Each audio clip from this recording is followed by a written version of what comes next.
그래서 저도 여러분들께 이 사실을 조목조목 확인해 드리는 거죠. 왜냐하면은 요새는 유튜브도 요 내용이 정확해야 되고, 그리고 특히 민감한 쟁점일수록 이거에 대해서 진영 이런 게 아니라 진실이 무엇인지를 찾아 나가려고 하는 자세가 중요하지 않겠습니까? 제가 그래서 더 머리가 복잡해졌어요, 사실은.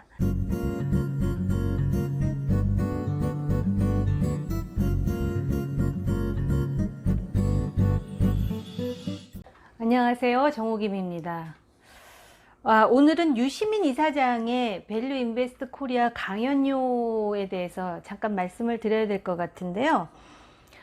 채널A 이동재 기자가 한동훈 검사장과 그 육성 녹취록에서 대화한 내용이 언론에 보도가 되었잖아요. 거기 보면은 밸류 인베스트 코리아에 초청을 받아서 강연을 했고 강연료 3천만 원 운운하는 얘기가 나오거든요.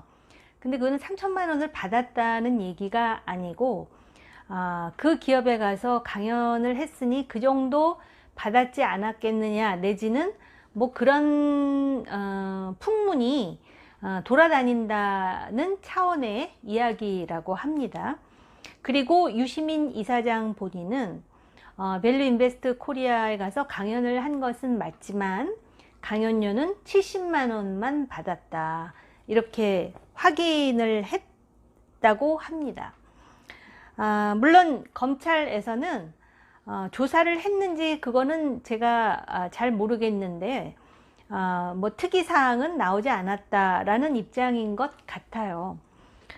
밸류 인베스트 코리아의 이철 대표에 대해서 말씀을 드린 적이 있는데 보니까는 사기죄로 징역 12년을 선고받고요.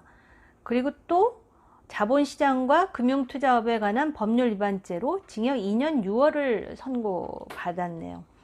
근데 이 사람이 밸류 인베스트 코리아를 설립한 해가 2011년인데 2012년에서 2014년에 걸쳐서 많은 민주당 인사들을 초청해서 강연을 한 것은 사실입니다. 그러니까는 유시민 이사장뿐만 아니라 김창호 전 국정홍보처장, 김수현 전 청와대 정책실장, 이재정 경기도 교육감, 변양균 전 기획예산처 장관, 도종환 더불어민주당 의원, 이런 분들도 초청을 받아서 강연을 했다 그래요. 그런데 이제 정치권에서 떠돌아다니는 이야기는 이철 대표가 과거에 본인도 정치인이었잖아요. 그 유시민 이사장 밑에서. 그래서 정치권 인맥을 발판으로 해서 투자자를 끌어모은 것 아니냐, 이런 이야기를 하는 거고요.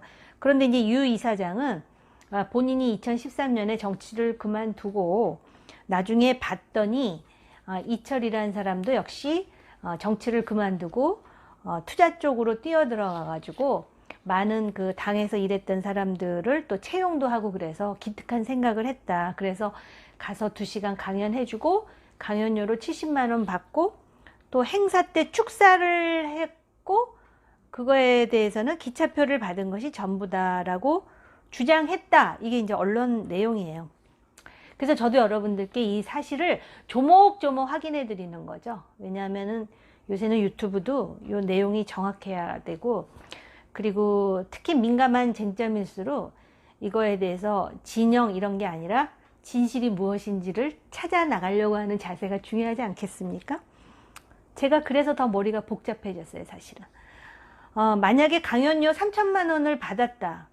그건 사실은 굉장히 큰 액수죠. 그래서 제가 송가인과 비교를 하면서 송가인이 노래를 몇 곡을 부르고 3천만 원을 받는다 그래서 대중들이 너무 많은 거 아니냐, 그런 얘기까지 나오는데 물론 유시민 이사장은 유명 인사이긴 하지만 좀 많은 거 아니야? 이런 얘기를 했었어요. 근데 뭐 받지 않았다고 하니까 더 헷갈리는 부분은 이런 부분입니다. 개그맨 김제동 한 번 강연을 나가면 1,550만 원을 받는다 해갖고 한때 논란이 됐던 거 기억하십니까? 이것도 다 언론에 보도된 내용인데요.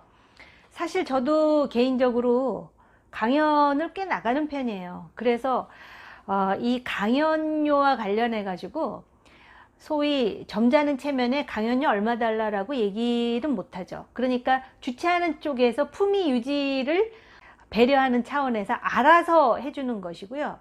또 그 강연이 학생들을 대상으로 한 것이냐, 일반인이냐, 또는 군이냐, 아니면 기업이냐에 따라서 강연료도 매우 다양해요.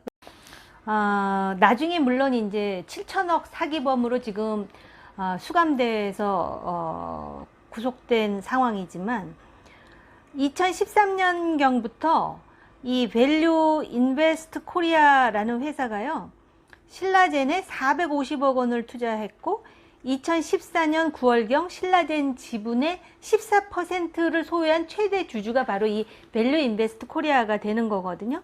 그러다가 2015년 말에 지분을 모두 매각을 해가지고 막대한 시세 차익을 얻습니다.